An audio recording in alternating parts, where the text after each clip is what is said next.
दहशतवादाला सडेतोड उत्तर देण्यासाठी भारतीय सैन्याला पूर्ण मुभा. तिन्ही सैन्यदल प्रमुखांच्या उपस्थितीमध्ये झालेल्या बैठकीत पंतप्रधान मोदींची भूमिका. आपल्याकडे वेळ कमी आणि लक्ष्य मोठं आहे. युवकांच्या परिषदेत पंतप्रधान मोदींचं सूचक वक्तव्य. सरसंघचालक मोहन भागवत आणि पंतप्रधान मोदींमध्ये 1.25 तास बैठक. सैन्यदल प्रमुखांच्या बैठकीनंतर मोदींची भागवत यांच्यासोबत महत्त्वाची चर्चा. पाकिस्तानला भारताची धडकी. पीओकेच्या गिलगिट बाल्टिस्तान भागात पाकिस्तानी वायुदलाचा सराव. युद्ध सरावाला ललकारे मोमीन असं नाव.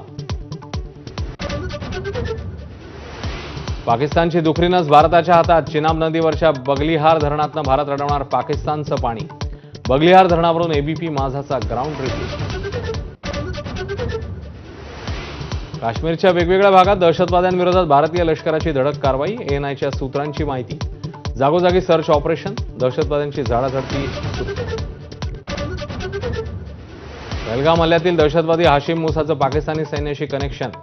मुसा उर्फ आसिफ फौजी पाकिस्तानच्या स्पेशल सिक्युरिटी फोर्समध्ये कमांडो असल्याचं उघड.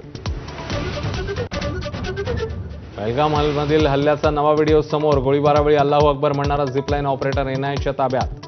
व्हिडिओ बनवणाऱ्या पर्यटकाचा जबाब नोंदवणार.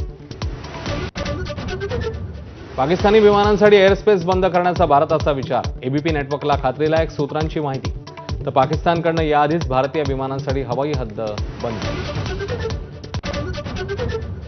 पहलगाम हल्ल्यातील पीडितांबाबत बेताल वक्तव्य करणाऱ्यांना सणसणीत चपराक. राजकारण्यांनी माणुसकी दाखवावी. हल्ल्यातनं बचावलेल्या जगदाळे कुटुंबाचं आवाहन. पहलगाम हल्ल्यातील महाराष्ट्रातल्या मृतांच्या कुटुंबियांना प्रत्येकी 50 लाख रुपये आणि एकाला सरकारी नोकरी. मंत्रिमंडळ बैठकीत मुख्यमंत्र्यांची घोषणा. जबाबदारी घेण्याच्या वेळीच पंतप्रधान मोदी गायब. फोटो शेअर करत काँग्रेसचा हल्लाबोल. तर भाजपच्या टीकेनंतर काँग्रेसने पोस्ट हटवली. राज्य मंत्रिमंडळाच्या बैठकीत ईव्ही धोरण मंजूर. ईव्ही धोरणांतर्गत काही इलेक्ट्रिक वाहनांना टोलमाफी. मुख्यमंत्री फडणवीसांची घोषणा.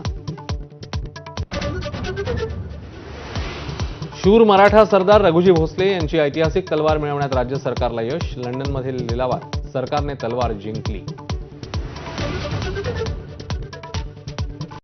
Headlines brought to you by Chitale Bandhu. आपण बघताय 10च्या बातम्या एबीपी माझा.